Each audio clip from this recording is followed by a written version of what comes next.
Minha mensagem de hoje tem por tema: fuja do erro, seja mais assertivo.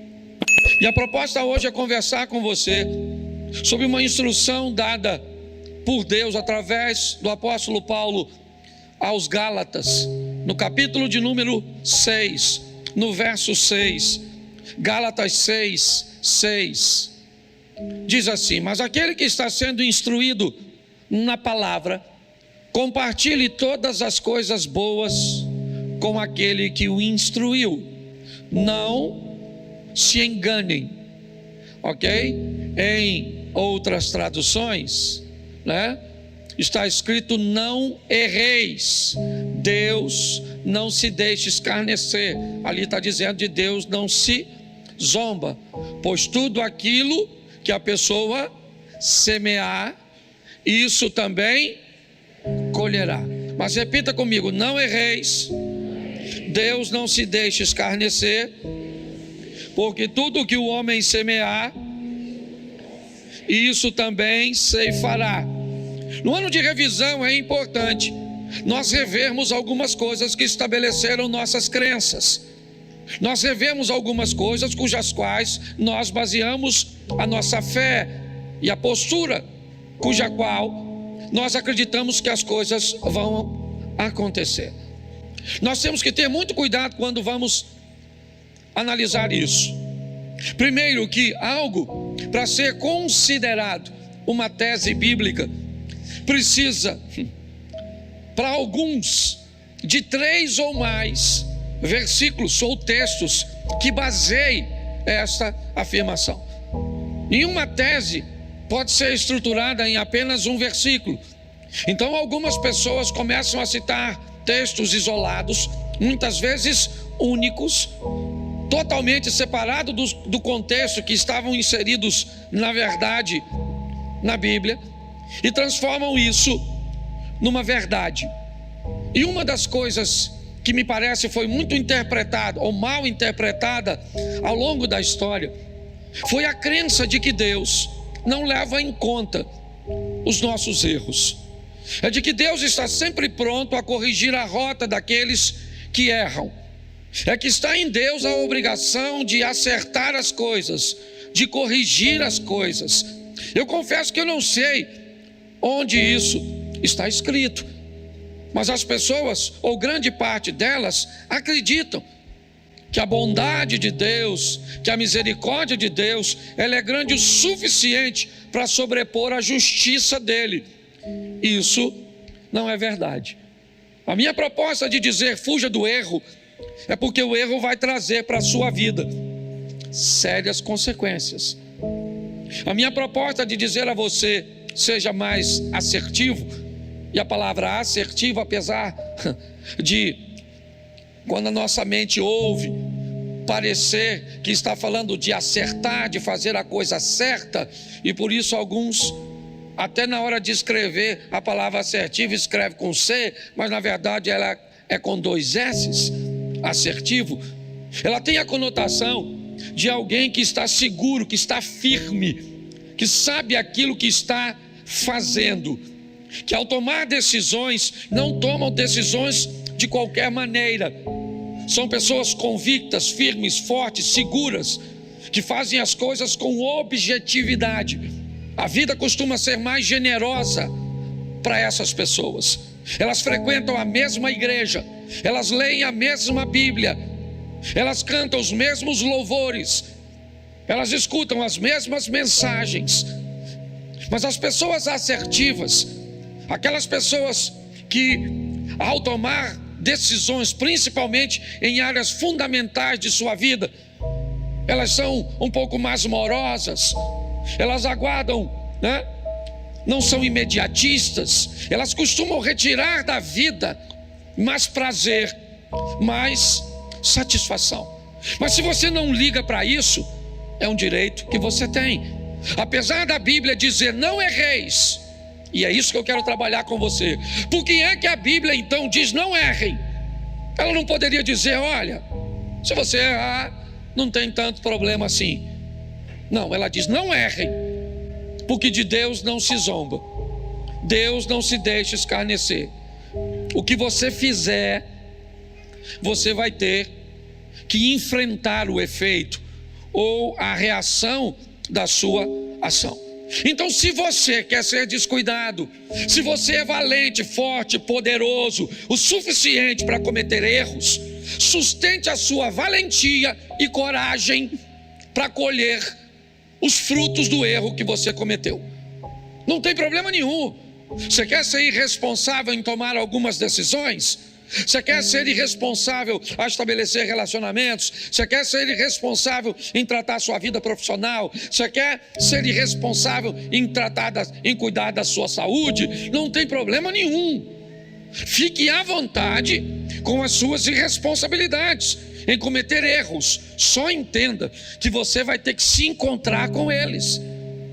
E é por isso que o texto até começa dizendo: aquele que é instruído, aquele que é ensinado, ele deve repartir os seus recursos com aquele que o instrui.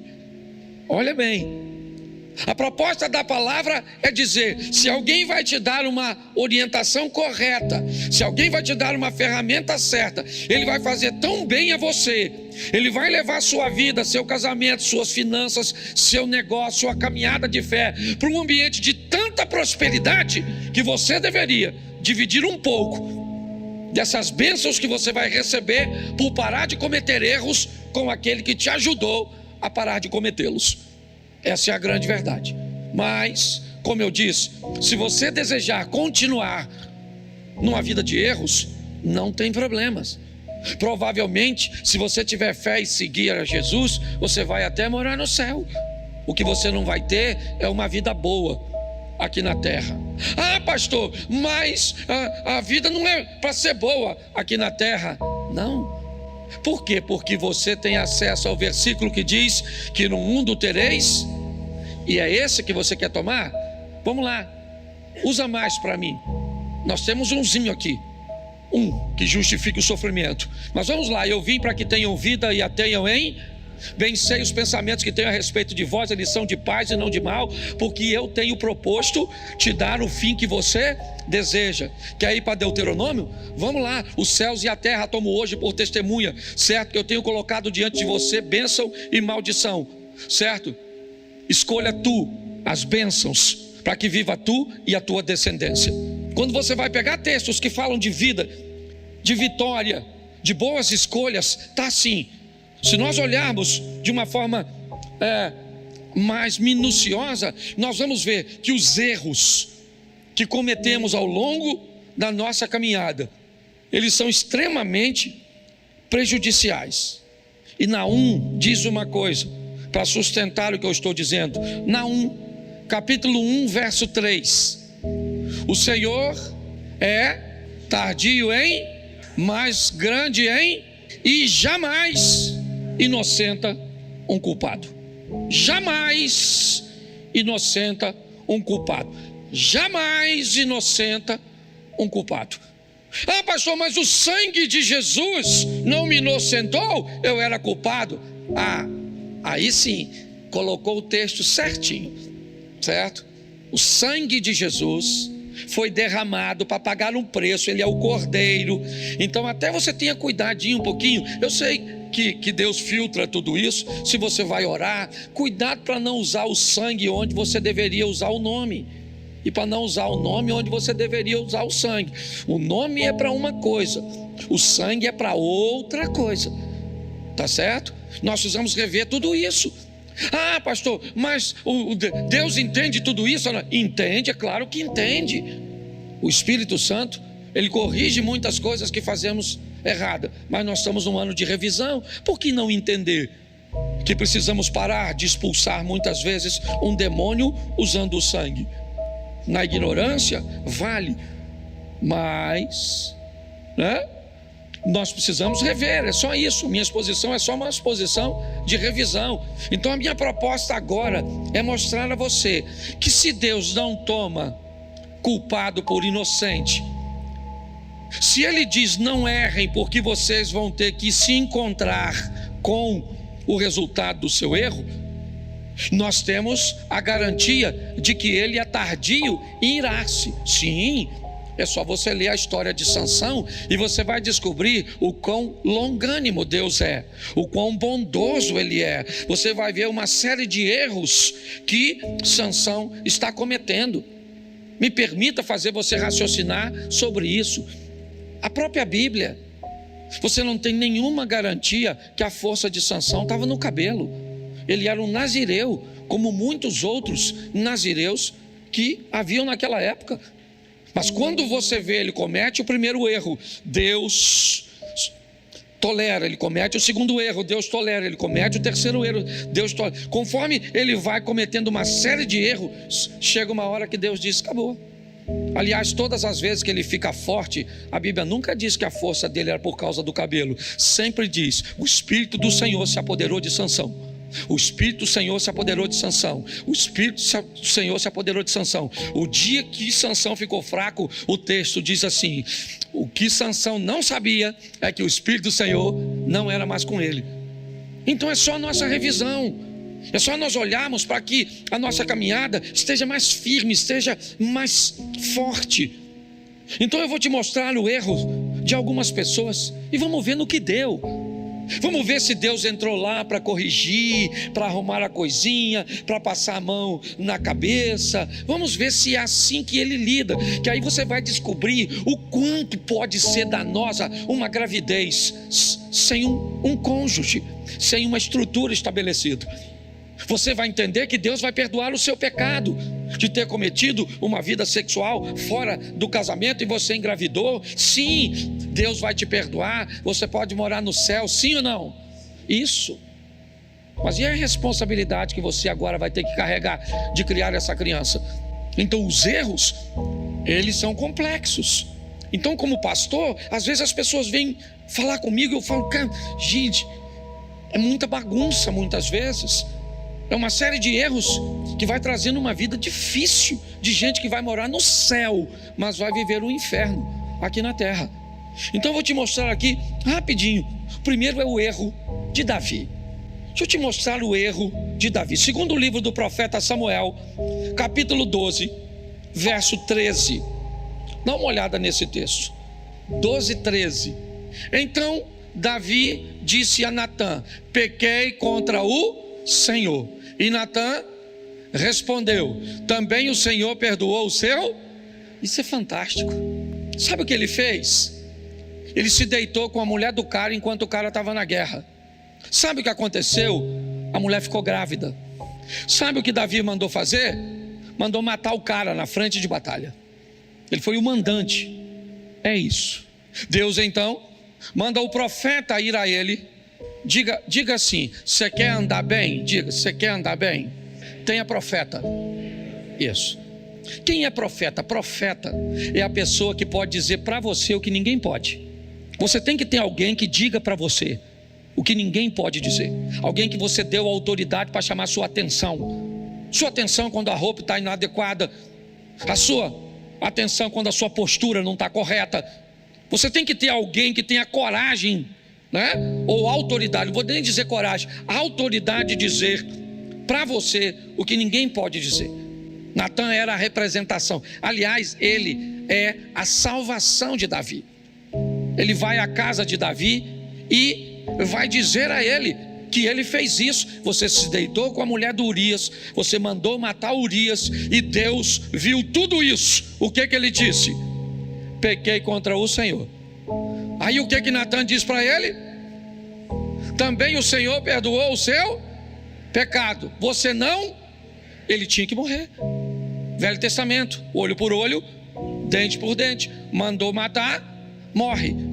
Natã está dizendo para ele: Davi, você cometeu um erro grave, um pecado capital. Você infringiu um dos 10 mandamentos, o decátulo do Moisés, do próprio Deus. As leis dadas no monte, escritas nas pedras. Estava escrito na pedra, não era à toa, é porque era um registro sério. E agora Deus diz para ele, através do profeta Natã: também o Senhor perdoou o seu pecado. Você não morrerá. Deus te perdoou, Davi. Você não morre. Verso 14. Mas porque com isso você deu motivo aos inimigos do Senhor a blasfemarem? Bom, Davi, já que com a sua postura, você que é crente, anda com a Bíblia na mão, carrega meu nome, mas com esse tipo de vida que você leva, as pessoas estão falando mal de mim por sua causa. Esse assunto, Davi, veio à tona de que o meu servo Davi, um menino, filho mais novo de uma família de 8 irmãos, que não tinha nenhuma condição de ocupar o cargo que ocupa, e eu te coloquei aí, te dei as mulheres dos reis ou do rei anterior, e se isso fosse pouco para você, Davi, eu teria te dado mais. Mas agora, Davi, você cometeu um erro, mas fica tranquilo que você não morre. Mas o menino estava doente, e Deus disse, mas o menino morre. Mas Davi, a espada de violência que você usou contra Urias não vai se afastar mais da sua casa. Se deitou com a mulher do Urias em secreto, um dos seu filho, vai deitar com as suas mulheres. Pare e pense, dá uma olhada nisso e vê o que o erro de alguém que foi perdoado, porque ele foi perdoado, ele não vai morrer, mas a vergonha, a humilhação, o problema familiar e todas as coisas que ele colhe do erro que cometeu. Então Davi deveria saber muito bem o texto que nós lemos em Gálatas. Tudo bem que ele não tinha acesso ao texto dessa forma, né? Porque está lá na frente. Não errem, porque isso vai dar problema para vocês. Vocês são meus servos, vão morar nos céus, está tudo certinho, mas cuidado com os erros, eles vão te trazer problemas. Não acredite que Deus vai corrigir o que você faz de errado, não é assim. Reveja isso. Vamos te mostrar outro? Vamos lá, o erro de Moisés. Note que eu só estou falando de homem de Deus até agora. Moisés, o homem que conversava com Deus face a face, um dos textos para mim mais impactantes da Bíblia. Agora, pois, perdoa-lhe o pecado, ou se não, peço-te que me risques do livro que escrevesse. Irmão, presta atenção no que o Moisés está conversando com Deus no momento difícil, onde Deus está dizendo para ele: Moisés, vamos acabar com este povo, vamos acabar com essa história do Abraão, vamos começar uma história nós dois. Eu vou começar um povo através de você. Esse povo vai perecer aí no deserto, Moisés, e a gente começa de novo. E Moisés, com um amor por aquele povo, mas pensa em algo, sabe, só o amor poderia fazer com que ele não fosse fulminado ao dizer uma coisa dessa para Deus. Olha o que ele está falando para Deus: perdoa. Deus está dizendo: eu vou destruir o povo. Moisés diz: perdoa-lhe o pecado, ou se não, eu peço-te que me risque. Olha o que o Moisés falou. Se não fosse com amor, com humildade, estava morto. Eu só estou te mostrando isso para você ver o nível que esse cara era, o nível que Davi foi. Mas não interessa se é Davi, não interessa se é Moisés, não interessa se é Abraão, não interessa se é Paulo, se é Pedro, não interessa quem seja. Errou, meu irmão, a casa vai cair. É isso que você tem que entender. Então, se você vai ser macho e valente o suficiente para vacilar, depois também chupa o limão. Não vem com essa fatalidade: agora também eu errei, minha vida acabou nada. Você vai colher tudo e vai começar de novo. Vai ter força para passar vergonha, humilhação. Isso. É assim que funciona. Agora, só para terminar, verso 32, para terminar esse texto. 33, o próximo, por favor. Então o Senhor disse a Moisés: quem foi que disse? Riscarei do meu livro todo aquele que pensa no troço. Pensa. O Deus falando: ô Moisés, vou falar uma coisa para tu. O livro é meu, eu risco. Quem? Quem eu? Quero não. Quem vacila. Então aquele Zé Ruela era para eu riscar. Você não fez nada, eu não vou riscar, certo? E agora por sua causa também não risco os caras. Não é um negócio maneiro? Pois é, seria bom se a vida dele fosse sempre assim. Mas esse Moisés, Números 20, verso 8, olha o que esse cara faz. Números 20, verso 8, o erro de Moisés. Pegue o seu bordão, ajunte todo o povo, você e Arão, seu irmão, certo? E diante do povo, falem a rocha, e ela dará a sua, assim vocês tirarão água e darão de beber à congregação e aos verso 11. Moisés levantou a mão e feriu a rocha, deu uma pancadinha, quantas vezes? 2 vezes com o seu bordão, e saíram o quê? E a congregação e os seus animais? Olhe para mim aqui, o erro de Moisés, eu não sei nem se isso é erro, falando sério, porque olha só, Deus falou com Moisés, vamos fazer o seguinte, o povo está com sede, então vamos dar água para esse povo. Pega o Arão, seu irmão, vão lá, e aí você pega aquela rocha lá e fala para a rocha, rocha, sai água, e a rocha sai, as pessoas bebem, o gado bebe e está tudo certinho. Lá foi o Moisés. Dizem que ele estava nervoso, eu não estava lá, mas diz que ele estava chateado, aborrecido, sim. E eu acredito que estava, porque ele estava guiando o povo. O povo estava ruim.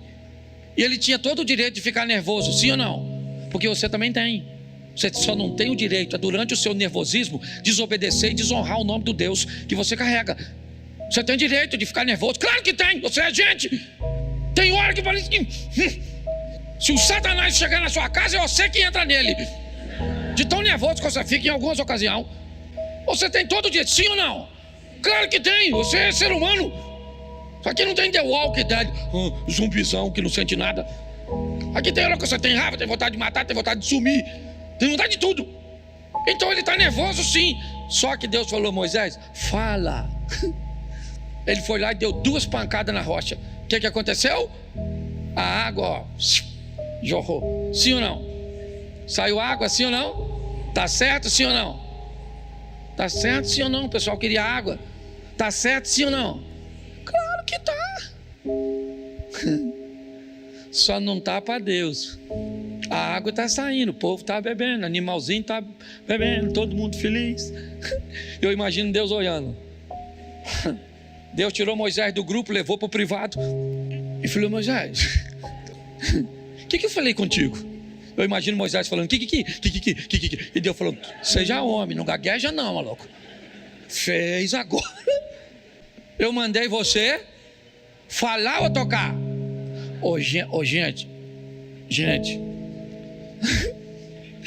onde o cara pecou eu nem sei. Ele se lascou por causa disso. O Moisés não entrou na terra prometida porque deu 2 pancadinhas numa rocha. Imagine você que bate na sua mulher. Porque a rocha não é filha de Deus, sua mulher é. Quando você for gritar com sua mulher, pense no sogro. Deus falou, Moisés, tu não vai entrar não, maluco. Dá uma olhadinha aí do monte ali. Olhou? Rapidinho, só um flash, um spoiler. Mas não entra. Gente, dá para ficar indignado, não dá?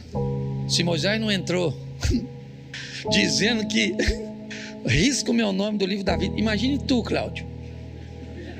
Eu fico imaginando o Zia. Eu fico imaginando eu. Para pensar. Ele entrou sim ou não? O Moisés entrou sim ou não? Não entrou, mano. Só porque deu uma pancadinha na rochinha.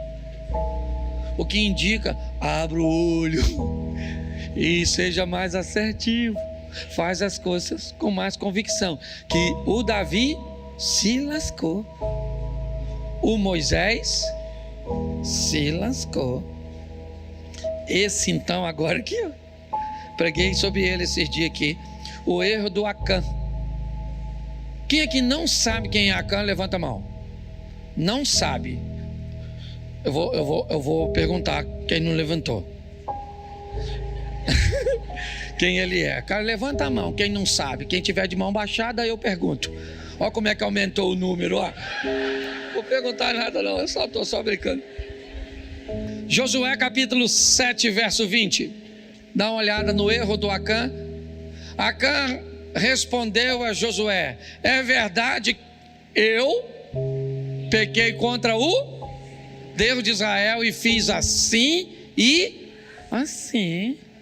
Você já escutou alguém pregar para tu que aquele que confessa alcança misericórdia? Com Acã funcionou não. Ele falou: fiz mesmo, pequei assim e assim. E Deus falou: assim. Então agora provavelmente tudo indica que esse cara foi para o céu, pertencia ao povo de Deus, mas perdeu o privilégio de viver aqui na terra. Por quê? Porque cometeu um erro. Perdeu o privilégio de viver aqui porque cometeu um erro. Então cuidado como nós tratamos. Eu estou pregando para mim também, como nós estamos tratando isso. Agora, esse exemplo que eu deixei por último para vocês, ele é comovente. Capítulo 31 de Gênesis, verso 30. Presta atenção nesse texto. Agora que você partiu de vez, pois está com saudade da casa de seu pai, por que roubou meus deuses? Preste atenção aqui. Nesse texto nós temos o erro de Raquel e o erro de Jacó. Jacó não estava vivendo muito bem com seu sogro. As coisas não estavam boas, entendeu? Porque viver com parente nunca foi fácil, nem para você, nem para o Jacó. Ele está tendo problema com os cunhados. Os cunhados estão achando que o Jacó está pegando as coisas dele. Aquela coisa assim, que às vezes você bota um pudim na geladeira, morando no quintal, o pudim some. Você tem um cunhado parasita que toma Coca-Cola toda, anda o dia inteiro com a gaiola de passarinho na rua, tuê, tio, e você trabalhando. Hã? Você mora no quintal, você tem um filho, no quintal tem mais umas 5 crianças. Você dá um danoninho pro seu filho, tem que prender ele no canto. Come, meu filho, que eu te dou cobertura. Porque se as crianças verem o biscoito, você sabe mais ou menos isso. Isso é vida, comunidade, quase um ambiente indígena. Certo? Uma oca do lado da outra. É mais ou menos assim. E você ri de coisa que te faz chorar, é lá. Sim. Você lembra quando você morava na casa dos outros? Assim que casou. O quarto não era nem uma suíte. Para fazer amor era terrível. Não podia ter nenhuma sonoplastia. Se algum barulho. Depois para tomar banho, um abre a porta. Você não sabe se fez amor, roubou um banco. Não é? Coisa dessa tipo. Só estou mexendo na sua memória, né? Numa revisão. Vale a pena. Ele quer ir embora. As coisas não estão boas. Ele então junta tudo que tem. Jacó tinha maneiras muito esquisitas, muito escusas de resolver as coisas. Fazia parte de seu hábito. Até mesmo depois de se chamar Israel, ele ainda conservava algumas coisas muito ruins na hora de fazer coisas ou resolver alguns problemas.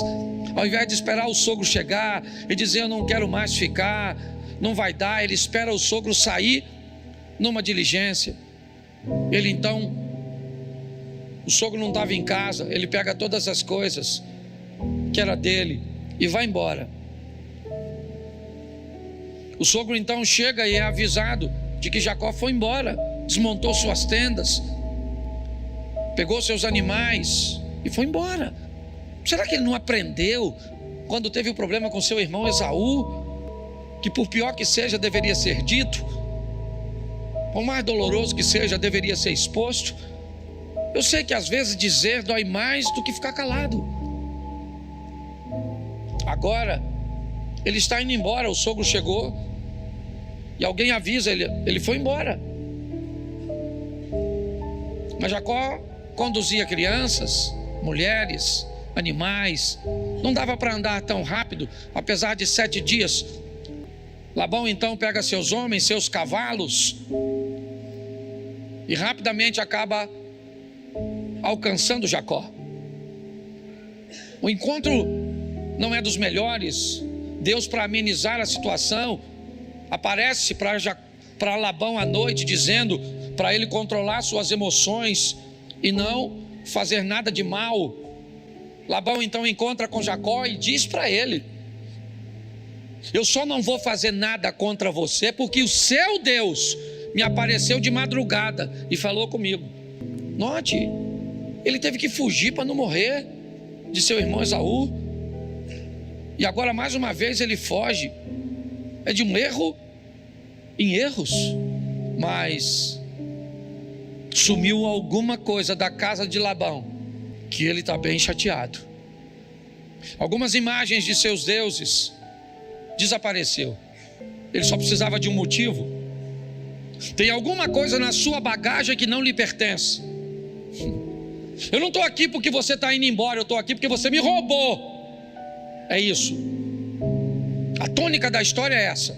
É por isso que eu vim, porque eu cheguei em casa, tá bom. E Jacó disse: mas eu não peguei nada seu. Faz o seguinte, pode mandar seus homens procurarem, e na bagagem de quem eles acharem, que essa pessoa morra. O que ele não sabia é que quem havia roubado os deuses era sua esposa Raquel. Quando isso aconteceu, estão revistando tudo. Raquel alega estar menstruada e não podia se tocar no ambiente onde ela estava. Ela então se assenta sobre os ídolos. O pai manda revistar tudo, e aí Jacó, que já não está muito satisfeito com aquela situação, diz: faz o seguinte, ó Labão, não procura só seus deuses não, suas imagens não, pode procurar aqui, e tudo aquilo que você achar aqui que for seu, você pode levar. Se tem alguma coisa, se você acha que eu trouxe alguma coisa que não era minha, pode pegar e levar. Não acharam nada, eles foram embora, uma falsa sensação de paz. Mas ali Raquel assinou sua própria sentença, cometendo o erro de roubar os ídolos. Jacó vai ficar sem sua amada esposa, porque lançou uma palavra de morte sobre a mulher que ele amava. A minha proposta é só mostrar e olhar também um Deus que me parece tem muitos problemas com erros.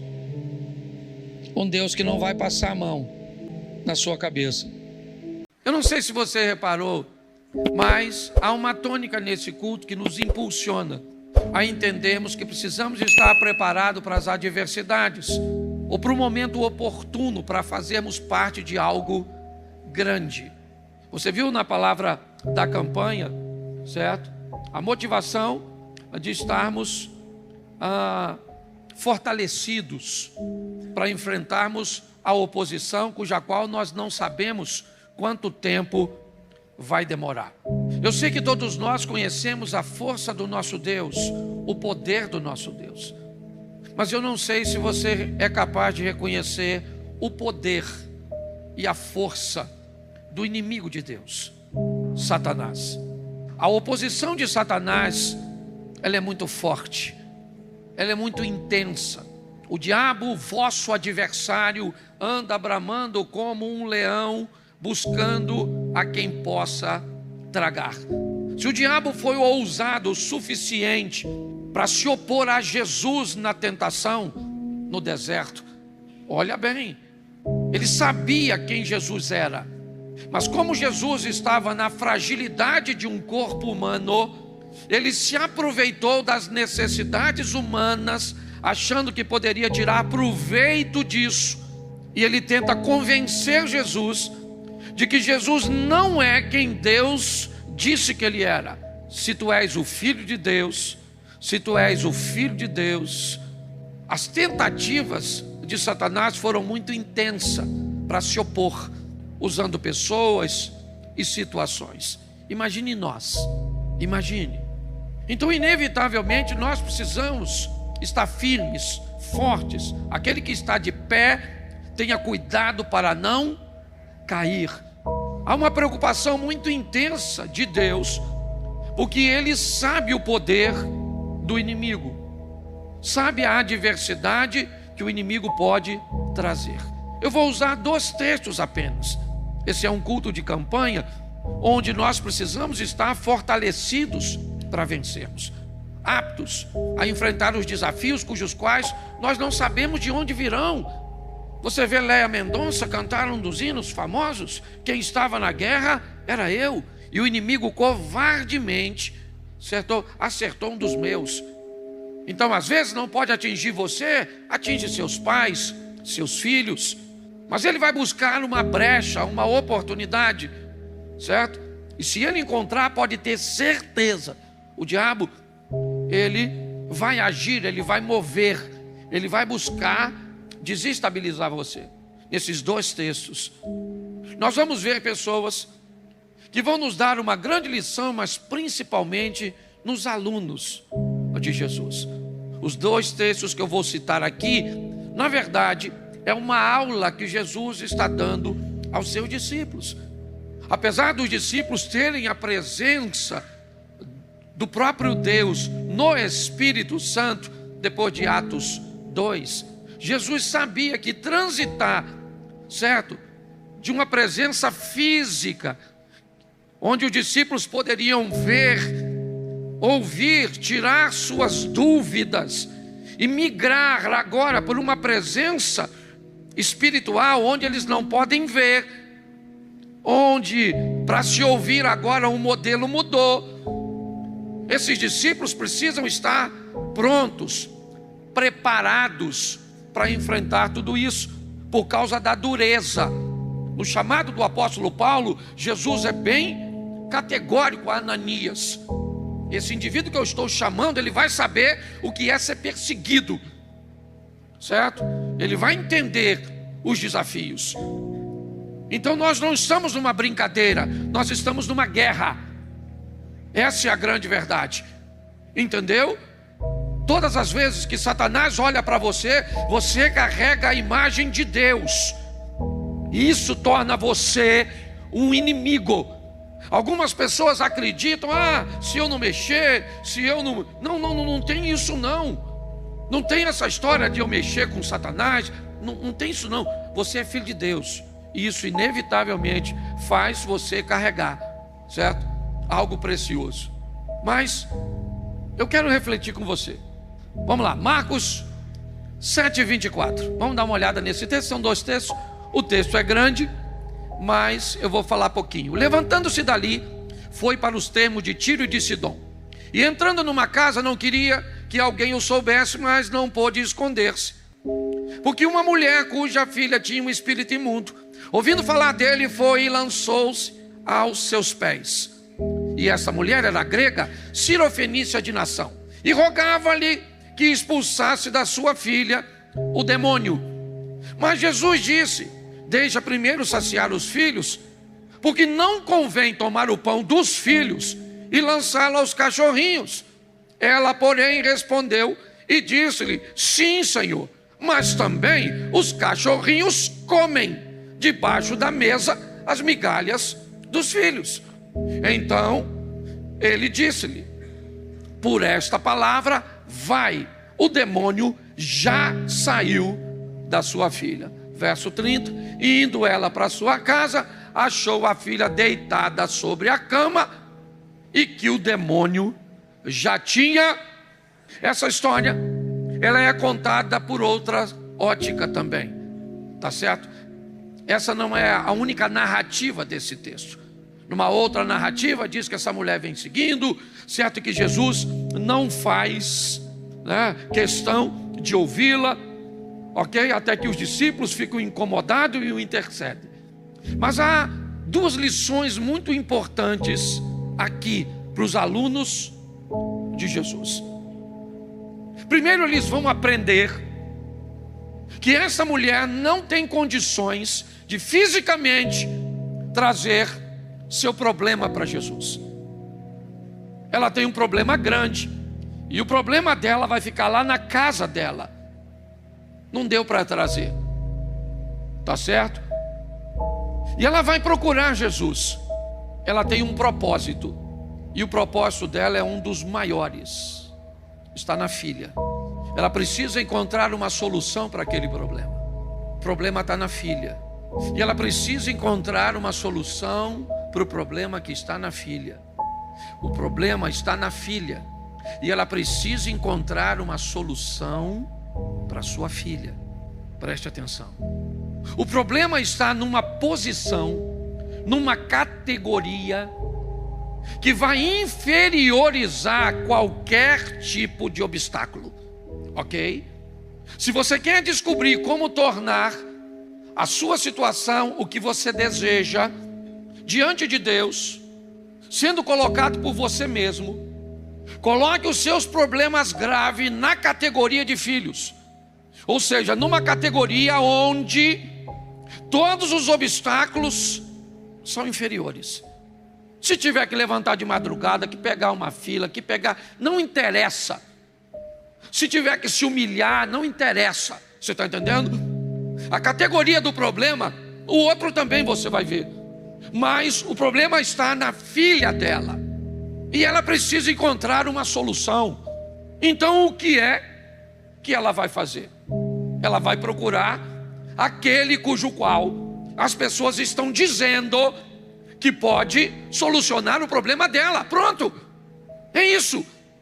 Se você tem um problema e acredita que um parente seu pode te ajudar, primeiro você vai lá. Se você acredita que um político pode te ajudar, você vai para a porta da casa dele e vai aguardar ele sair. Não interessa quanto tempo ele demore. Essa é a verdade. Porque primeiro você vai para onde você acredita. Só que essa mulher, ela tem um problema que o dinheiro não resolve. Ela tem um problema que remédio não resolve. Ela tem um problema que está difícil. E está onde? Está na filha dela. Talvez se tivesse no marido, ela largasse. Talvez se tivesse na esposa, ele pediria o divórcio. Talvez se tivesse num amigo, ele simplesmente deixaria para lá. Porque em algumas situações, às vezes, se a situação acaba ficando muito ruim, a gente contorna. A gente tenta driblar, se afastar de alguma forma. Mas esse problema está na categoria de filho. E na categoria de filho, não deve ter sido fácil para ela deixar a menina em casa. Porque se ela está em casa, pelo menos a menina está debaixo dos seus olhos. Com quem ou quem ela ia confiar o cuidado de uma menina com demônios? Mas ela tem um problema. O problema está na filha. A filha é prioridade. Então eu vou procurar uma solução. Lá vai ela. Seja na primeira história ou na segunda, vamos ficar com essa que eu li. Jesus vem andando, entra numa casa e não quer atender ninguém. Ele não quer atender ninguém. O motivo não interessa. Qual é o motivo de Jesus não querer atender uma pessoa? Olha só. Ele que teve tempo para as crianças, parou para atender um mendigo, entrava na casa de um pecador.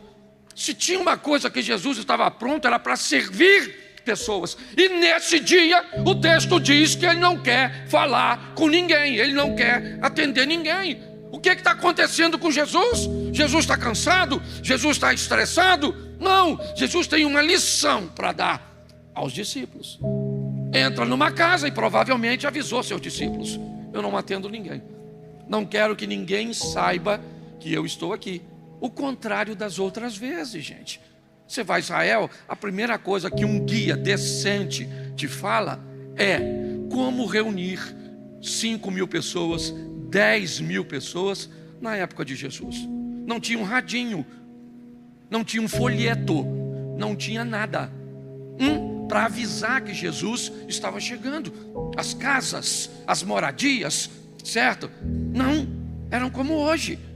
Então qual era a forma de fazer isso? Era avisar as pessoas de maneira prévia. Havia uma equipe que ia à frente como batedores, levando a informação: certo, Jesus tal dia está chegando aqui. Então as pessoas se preparavam, dava tempo de alguém falar com outros, para que a multidão, porque a maioria das pessoas, elas imaginam assim: Jesus aparecia na praia e o Espírito Santo ia falando com todo mundo. Não romantiza o negócio não, entendeu? E agora Jesus diz o inverso: entro nessa casa e não quero atender ninguém, não quero que ninguém saiba que eu estou aqui. Pronto, é isso. Mas o texto diz que uma mulher, cuja qual tinha uma filha com espírito imundo, ouvindo falar de Jesus, ou seja, ela descobriu que ele estava expulsando demônios. Qual é o problema da filha dela? A menina está em demônio? Então o que ele pensou? Ou o que ela pensou, perdão, certo? Ele pode resolver o meu, então eu vou falar com quem? Com ele.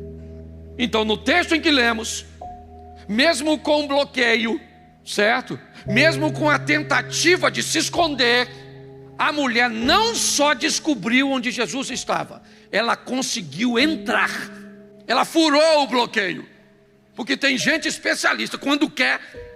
Esse dia eu fui num culto e sentou um cara do meu lado. Pensa num cara bom de conversa, um cara maneiro, Canite, bateu um papo comigo, conversando com todo mundo, comendo, bebendo. Pô, eu falei, cara, é legal. Acabou o culto, sentou numa das primeiras. Acabou o lanche, fomos para o culto, sentou numa das primeiras cadeiras. E eu pregando, de vez em quando eu olhava para ele. Então, acabou o culto, fui para a sala, de novo. Lá na sala, conversando, eu fui e falei para os caras que estavam me recebendo: pô, cadê o irmão que estava aí? Aí o pastor falou assim: ele estava contigo não?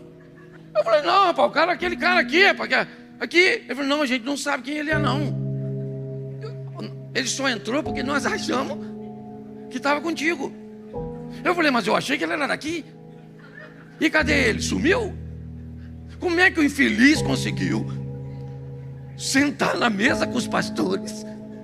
Eu sei porque ele conseguiu, sabe por quê? Porque ele queria. Então ele foi dissimulado, certo? Foi e conseguiu entrar lá. Porque, presta atenção, o importante não é o que você quer, é quanto. Pastor, eu quero muito.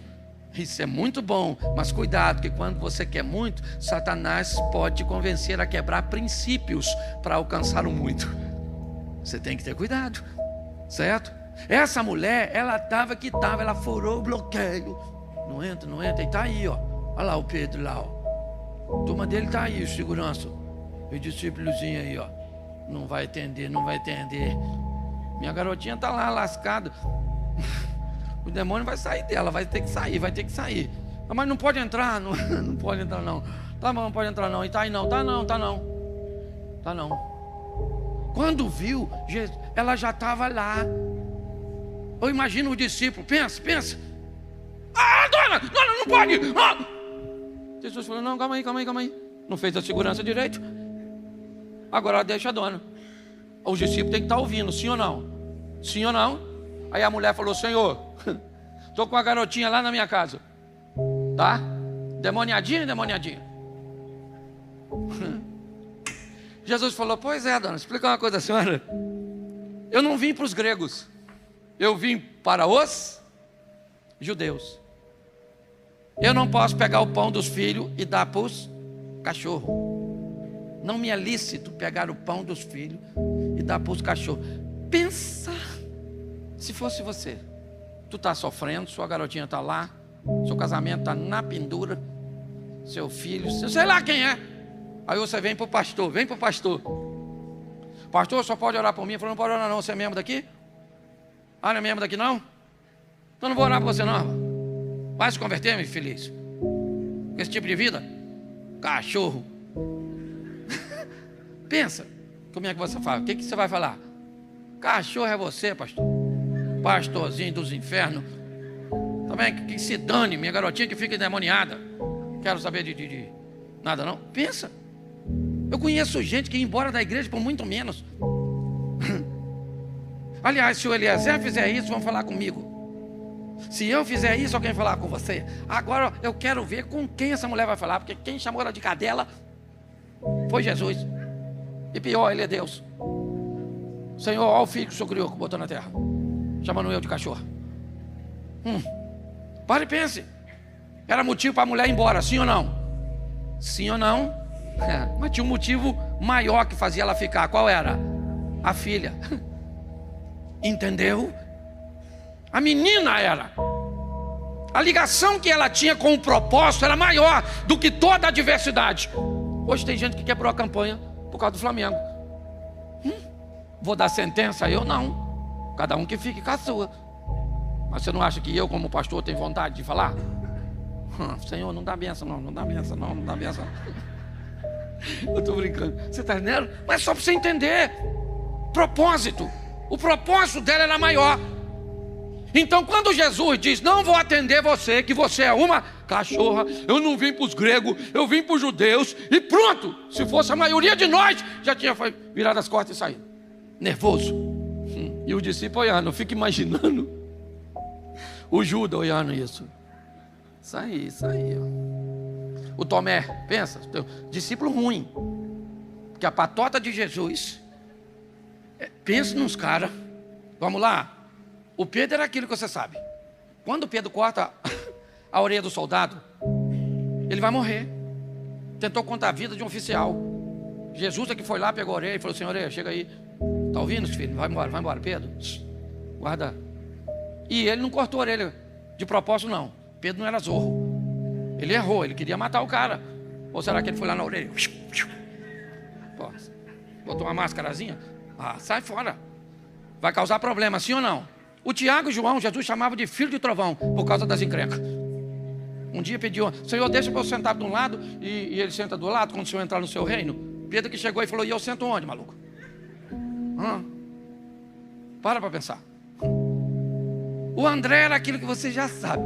Felipe, o brincalhão. O Judas, aquela coisa. O Tomé, o Natanael, o exigente. Só tinha gente ruim. É verdade. Está trabalhando aquela turma toda. Eu imagino todo mundo olhando Jesus falando com a mulher. Alguns melhorzinhos deviam estar pensando, é melhor não ter entrado. Está vendo? Hoje ele está nervoso. Não está afim de atender. Jesus estava nervoso? Não. Ele está querendo dar uma lição nos discípulos. E ele vai dar. E vai usar a mulher como material didático para dar uma lição nele. Você entendeu? Você entendeu quando o Canídia estava dizendo aqui que você é um milagre na vida do outro? Você é o material didático que Deus quer usar para dar uma informação, um milagre, uma correção, um amadurecimento. Eu não sei quem é você, porque tem gente que vem nesse mundo com a missão de amadurecer os outros. Esse tipo de gente é gente ruim, mal educada, desonesta, grosseira. Com Jesus, vai para o céu. Mas só veio para ensinar a gente a ter paciência, autocontrole, dizendo não mato. Ai. Conhece alguém assim? Você vive com as pessoas assim? Todo mundo está esperando que a mulher vá embora, sim ou não? Mas eles não estão esperando para o que ela vai fazer. O único que me parece que já sabe de antemão é o próprio. Porque a mulher olha para Jesus e disse, sim, Senhor, sim, tá bom. Cadela, cachorra, au, isso. É isso aí, tá bom. Eu vou falar uma coisa para o senhor. Os cachorrinhos, que o senhor me chamou, a tradição aí de vocês, come debaixo da mesa as migalhas que caem dos... Ela falou, só quero uma migalhinha, só quero uma palavra do Senhor.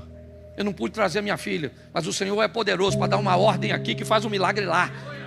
Você consegue entender? É só isso. Eu imagino Jesus agora olhando por discípulo. Olha aí, dá uma olhada nessa mulher. Dá uma olhada no que ela é capaz de suportar para alcançar o que deseja. Sabe o que é isso? Amor. E quando o amor é amor de verdade, não tem si, não tem mais. Aí eu amo você, mas só se você fizer isso. se você não fizer, eu não te amo. Ah, eu te amo, porém, certo? Porém, para eu te amar, você tem que fazer o que eu quero. Isso não é amor. Isso não é... O amor de filho é assim? Não, seu filho pode ser rebelde, pode tirar nota baixa, o menino pode fazer isso, pode entrar para o tráfico, ele pode assumir, certo, a homossexualidade, pode acontecer o que quiser. Você deixa de amá-lo? Não, não. Há uma lição aqui. Jesus vai embora, já. Os discípulos precisam estar preparados para aquilo. Para quê? Para aprender com essa mulher a não desistir, a prosseguir, a continuar debaixo de perseguição, debaixo de difamação, certo? É isso. Ele está mostrando para os discípulos que tipo de pessoas e o que elas são capazes, certo, de movimentar quando o propósito, certo, é um propósito na categoria de filhos. É isso. Bom, todos aqueles que o receberam, deu-lhes o direito de serem feitos. Então Deus entregou Jesus para morrer por quem? Pelos seus filhos. Jesus veio a essa terra para entrar na categoria de salvação dos filhos de Deus. Olha só, Deus entrega seu filho para morrer por seus filhos. O singular salvando o plural. Os discípulos estão olhando. Quando a mulher diz: os cachorrinhos comem debaixo da mesa migalhas que caem dos filhos, Jesus disse: por essa palavra, pelo que a senhora falou agora, não foi pelo motivo que te trouxe aqui, não foi pelo que eu te disse, não, porque mesmo depois de eu ter te dito o que eu te disse, você foi capaz de suportar por causa de seu propósito. Então faz o seguinte: por essa palavra, só por isso, por essa palavra, pode ir para a tua casa agora. Me permita usar isso aqui, não é muito, mas pensa, o diabo não é onipresente, mas provavelmente a velocidade informativa deve ser alta. Se hoje o homem já fala em 5G, está falando em 10G, você imagina o diabo no mundo espiritual, a velocidade que esse miserável não deve. Pensa, o demônio lá na garotinha, na casa dela, ele já preocupado: vou ter que sair, porque ela foi procurar o chefe dos crentes, certo? O caça-fantasma, isso. Mas quando Jesus fala: não posso pegar o pão dos filhos e dar para os cachorrinhos, o que deve ter acontecido? Um demônio daqui pode ter avisado de lá. Fica aí, amigo. Ele foi muito desagradável com a dona. Mas quando a dona diz: os cachorros comem debaixo da mesa que cai, a migalha que cai dos filhos, daqui deve ter dito de lá. Aí, maluco, a casa caiu. A dona é doida. Jesus falou: sai, certo? Pode ir, porque o demônio já saiu da sua. Ela volta para casa e o demônio já tinha. E a lição que ficou nos discípulos foi qual? Aprenda com essa mulher. Aprenda a ouvir um não. Aprenda a lidar com uma situação quando ela não acontece do jeito que você esperava que ela acontecesse. Aprenda a lidar com as frustrações de expectativas não correspondidas, de reconhecimento que não se, certo? Que não se tem. Aprenda. Ah, eu vou trabalhar na igreja, eu vou servir, aí eu vou fazer isso, eu vou fazer aquilo outro, e tá bom, faça. Agora cuidado, se não receber o que espera, o que você vai fazer? Os discípulos estão sendo treinados para isso. A mulher vai embora e o discípulo tem que ficar pensando que se fosse eu, talvez eu teria desistido, mas ela me deu uma lição. Vamos pegar um filho, mas vamos trocar de personagem, porque eu gosto sempre de usar um, né, do gênero masculino, outro do feminino, só para todo mundo, porque eu acabei de falar de uma mulher, então provavelmente as mulheres se encaixaram melhor, certo? No exemplo do que os homens. Mas vamos trocar agora, vamos voltar um pouco. Marcos 9, a partir do 14. E quando se aproximou dos discípulos, viu ao redor deles grande multidão e alguns escribas disputavam com eles. E logo toda a multidão vendo, ficou espantada e correndo para ele o saudaram. E perguntou aos escribas: o que é que discuti com eles? E um da multidão respondendo disse: mestre, trouxe-te meu filho. Bom, vamos lá. A mulher levou a filha, sim ou não? A mulher levou a filha, sim ou não? Isso, não levou. O homem levou o filho, sim ou não? Então os discípulos vão aprender a lidar com situações diferentes, com Deus que faz quando se está presente, e com Deus que pode fazer lá longe. Você está entendendo? O Deus que servimos opera aqui na igreja, mas opera na casa, no hospital, onde as pessoas estão nos assistindo. Os discípulos vão aprender isso. A mulher não podia trazer a filha, então a filha ficou em casa. O homem podia trazer, então está aí, ó: mestre, eu trouxe o meu filho. O texto anterior diz: e a mulher tinha uma filha. Qual é a categoria do problema do homem? Ele está lá para resolver um problema com seu filho. Então acabou, meu irmão. Se você está com teu filhinho aí do seu lado, você sabe o que eu estou falando. Ele não sabe ainda, porque ele não é pai. Eu só fui descobrir quando meu filho nasceu. E aí eu descobri: meu mais velho tem 32 anos, certo? Mas para mim, eu descobri que depois que um filho nasce, você nunca mais dorme do mesmo jeito. Pode morar na sua casa ou pode morar em outro continente. A verdade é essa. É o meu menino, pastor, meu menino está doente. Às vezes a velhinha tem 70 e poucos anos. Ô dona, que menino da senhora? Meu menino. Quantos anos tem seu menino? 53. É assim. Agora vai na categoria, ó: trouxe-te o meu filho que tem um espírito mudo. Vamos lá. E este, onde quer que o apanha, despedaça-o. Ele espuma, arranja os dentes e vai definhando. E eu disse aos seus discípulos que o expulsasse, e não puderam. Verso seguinte: e ele respondendo-lhes disse: ó geração incrédula, até quando estarei convosco? Até quando vos sofrerei ainda? Trazei-me. E trouxeram.